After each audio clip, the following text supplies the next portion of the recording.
चारुका reader spiritual healer. एक कहानी सुनाती हूँ कर्म की। हम अक्सर सोचते हैं कि हमें कर्म करने से क्या मिलेगा, कोई अच्छे कर्म करने से क्या मिलेगा। आपको पता नहीं होता है कि आपके साथ क्या होने वाला है।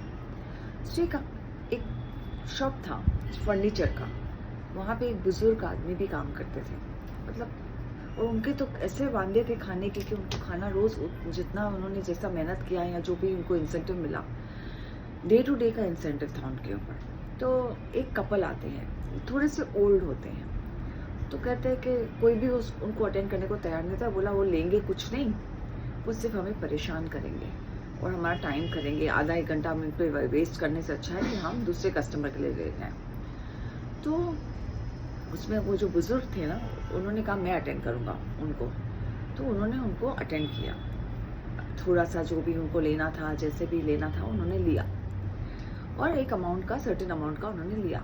बहुत कम अमाउंट का था और उन पर 300 रुपये पे उनको, उसको 2% था, तो ऐसे 6 रुपये मिल जाना था। 300 रुपये की चीज़ उन्होंने ली, लेकिन उसको फिट करना था घर में अपने। तो तुमने कहा कि क्या तुमने टाइम वेस्ट किया, 6 रुपये कमाया, 1 घंटा उस पर किया। तो उसने फिट करने के लिए भी उसने सामने से कहा कि मैं आपके घर आ जाऊँगा, मैं फिट करके दूंगा। तो बोला कि फिट करके दोगे, लेकिन उसका तो आप एक्स्ट्रा कॉस्ट नहीं देंगे हम आपको। बोला कोई बात नहीं, मैं फिट करके दूंगा आपको। वो उनके घर गया अपनी ड्यूटी के बाद उनको फिट करने। तो वो अपने जो कपल थे ना, ओल्ड कपल, वो इतने उनको गाड़ी में लेकर गए अपने घर में, उसे फिट करवाया। 9 बजे उन्होंने कहा था कि शॉप बंद होने के बाद मैं आपके साथ चल सकता हूँ। फिट करते करते 3 घंटे हो गए।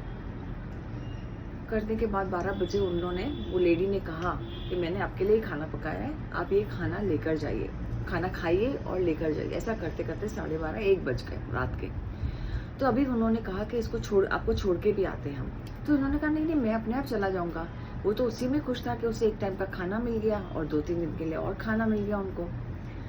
तो कहा कि नहीं नहीं, मैं आपको, हम लोग आपको छोड़ेंगे, आपने हमारे लिए इतना लेट कर दिया, आपको लेट हो गया। तो कपल उनको छोड़ने जाते और एक थैंक यू का, ग्रेटिट्यूड का ऐसे नोट उसके हाथ में थमाते कि थैंक यू वेरी मच कि आपने अपना कीमती समय कर हम पे ये किया कि हमें फिक्स करके दिया। तो वो भी बंदा खुश था कि बोला ठीक है, आज तो मेरा खाना 3 दिन का हो गया। अपने घर गया, खाना वाना उसने सब अच्छे से बना के रखा कि 3 दिन मेरा खाने का हो जाएगा, मुझे चिंता नहीं है खाने की।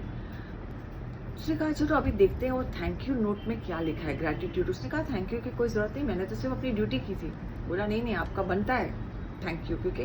तो उसने कहा थैंक यू नोट में देखते हैं क्या लिखा है। तो आपको पता है थैंक यू नोट जैसे उसने खोला, उसमें थैंक यू तो लिखा हुआ था, साथ में कैश था 8,000 कैश था उसके लिए कि आपने अपना इतना समय हम पे ये किया। और आपको, तो आपको पता है कि कब कर्मा कहाँ से भी मिल जाता है हमें। आप खाली नीयत अच्छी रखिए, आपकी नीयत अच्छी, ऊपर वाला आपके साथ है। जैसे आपने थोड़ा सा भी ये करने की किया, कर्मा अच्छे करते रहिए। जब भी आप किसी के लिए कुछ करते हैं, अच्छे कर्म से, अच्छे भाव से करिए। उसमें अगर आपने अपना, कहते हैं ना, लॉर्ड कृष्णा कहते हैं भगवत गीता में, तो कर्म कर और फल की चिंता मत कर। सेम भी अपनी जिंदगी में सिर्फ कर्म करते चलिए, फल की चिंता मत करिए, वो अपने आप देगा। ऊपर वाला रहमी है, वो किसी की भी साथ नाइंसाफी नहीं करते हैं। हम कितने भी गलत हो, वो हमारे साथ नाइंसाफी नहीं होता। हमारे कर्म हमारे साथ नाइंसाफी करते हैं, हम खुद करते हैं अपने साथ नाइंसाफी, ऊपर वाला नहीं करता है। तो अपने कर्म करते रहिए, जो चाहिए जैसा चाहिए लाइफ में आते रहेगा, स्मूथली होते रहेगा, आपको पता भी नहीं चलेगा। नमस्ते, मैं हूं मोनिका बदनानी, चारुका रीडर स्पिरिचुअल हीलर।